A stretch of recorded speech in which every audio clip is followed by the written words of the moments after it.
G'day guys, Grant from Four Wheeling in New South Wales. Just thought I'd do this quick video. I've wanted a double DIN stereo in the car for quite some time. For people that don't know, a double DIN is basically twice the height of a standard car CD player. So a single DIN stereo is your traditional height standard CD player, and a double DIN's more your sort of 7-inch screen, which obviously come in a lot of new cars as factory standard. Because the problem is when we hook our trailer on to go camping, it's difficult to reverse back to exactly where I need it on the tow bar. And for reversing in shopping centre car parks, stuff like that, a reverse camera is handy. So in the end, what I did, I have been hunting online to try and find a double DIN stereo at the right price. Let's face it, I'm not 18 and I've got a mortgage, so $400 or $500 for a stereo when there's so many other things that I would rather put that money towards. So one came up about 2 weeks ago, about 11 o'clock at night, and he listed it and it popped up. So I jumped straight on it. I think I paid $50. Brand new, I don't know if he import line or what, but it's brand new, still got all the factory harnessing, hasn't been wired up, still in the sealed plastic bag and everything. So I'll grab it and I'll show you. It's pretty good. It's only a cheapie, but it'll allow us to plug the reverse camera in. It has got an auxiliary in, so you can plug your phone in, and if you're running Google Maps on your phone, obviously it'll play through the stereo, which is fine. I've also got a navman. If you put in the GPS coordinates, you can actually find any campsite that you want. I don't necessarily need a navman in dash. It would be nice, but not for $400 or $500 for a Sony or a Pioneer, Kenwood, etc. So I'll just grab that unit out of the garage and I'll show you. What I'm doing today though, I'm actually wiring it up. So I'm just going to do a bit of a quick video tutorial, whatever, with the camera set up. I'll show you exactly what's involved. Ours is in the Suzuki, the Vitara stereos. It's quite large, so what I had to do is get a double DIN surround. It's basically like a picture frame of plastic, so that once you pull the original stereo and fascia out and you put your new screen in, you don't have this gap around the new stereo where you can obviously see into your dashboard. So it's like a finishing trim done in the same factory plastic and colour. Grab that online. I think they're about $40 at Super Cheap and Auto Pro, places like that, and they normally have to order them in anyway through, I think it's that Aero Pro brand. But I jumped online and found AliExpress, I think, which is maybe part of Alibaba, that Chinese Amazon-y type store, but paid $12 US, free postage.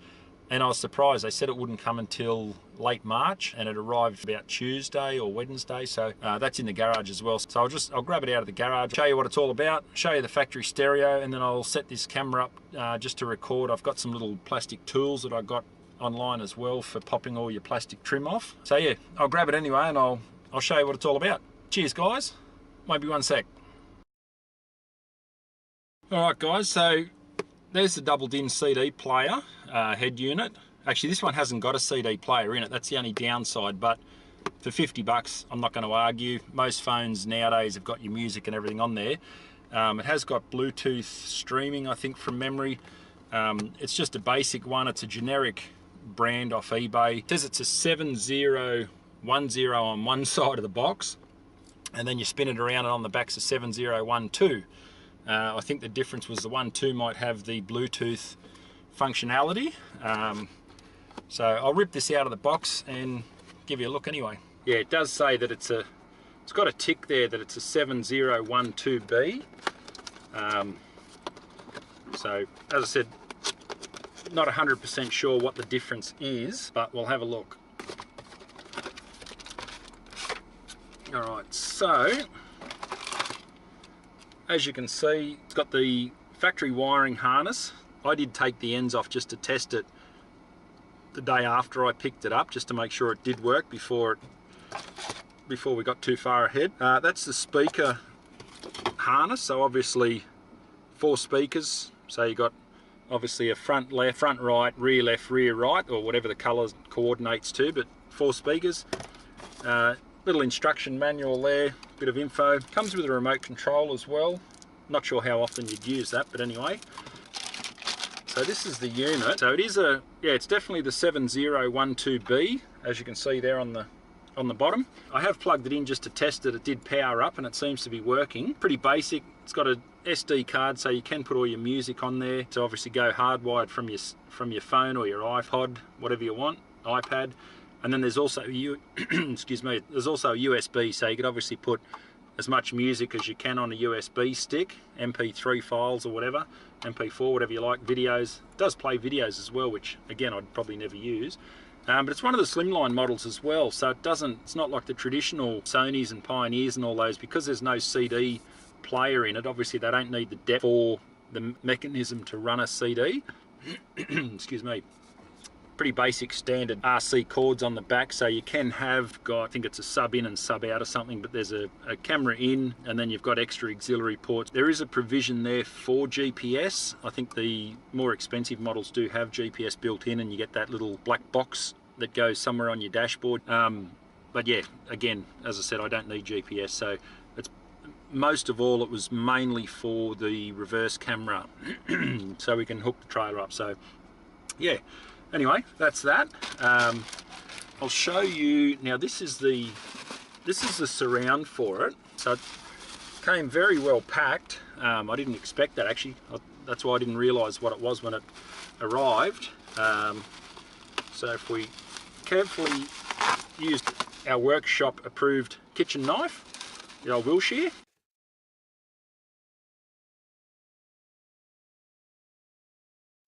Cardboard box.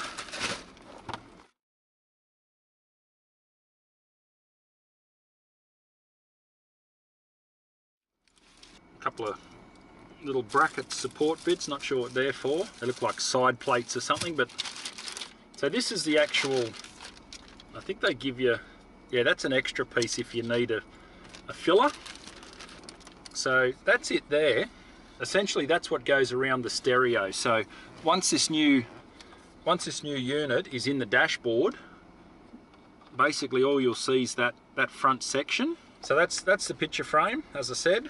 So that's the factory stereo. So what I was saying before, once you pull this stereo out, this is actually only a faceplate. So all these buttons obviously sit through holes molded in this black plastic. So once you take this plate off, the stereo itself, the actual body of the stereo, sit in here screwed in. So we've basically got to pop this grey plastic off here and on this side, and then up all the way up here it's just sort of pressed in, that typical plastic clip system. So I'll grab the tools, we'll pop that off, and then you'll see there's 3 or 4 screws in here that holds the unit in.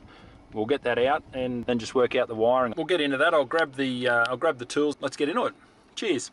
Okay guys, so this is the trim clip removing tool set that I got online. I think it was $2 or $3. Same thing, you know, shipped over from China. Took about 2 weeks, maybe 3 almost to get, but just makes the job a lot easier. So I'm going to use this one here first of all. Put that tool in under here, pop this side off, pop that side off, and away you go. So let's see what happens, eh? Fingers crossed. I know you'll have to accept my apologies if my hand gets in the way, but so this apparently just fits in under there.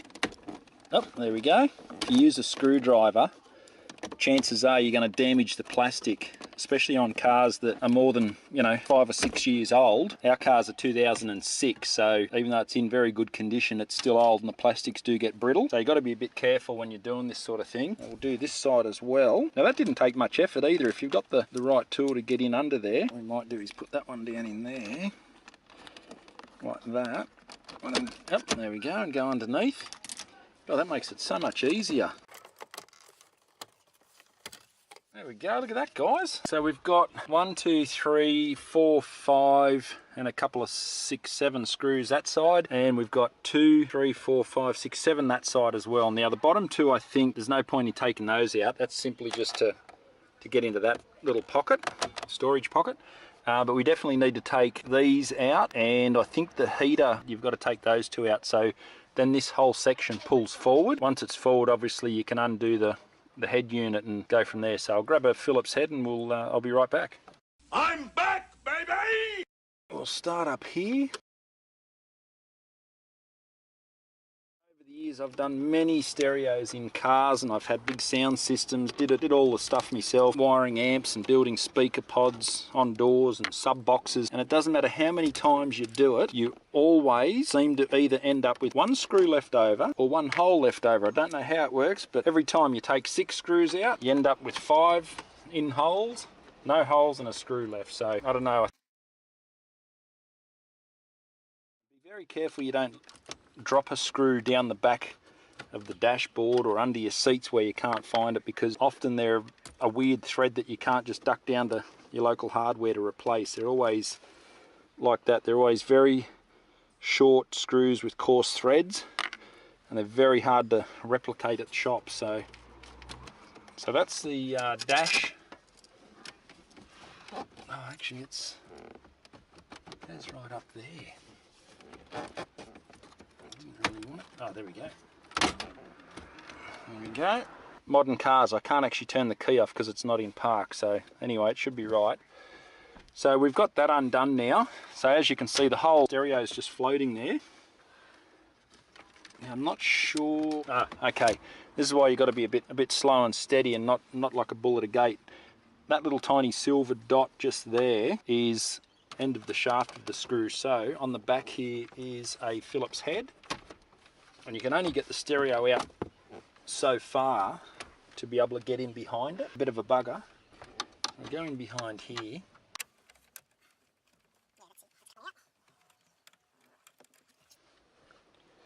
Now these two screws that hold the stereo to the heater section, they're a slightly different screw. They are the same, yeah, they look like the same thread and same length and all, but they've got a flat end on them, not a point. So just make sure any screws that are different, you do keep them to one side. Otherwise you're not going to remember when you go to put it all back together. And same thing around this side. We'll undo this one off.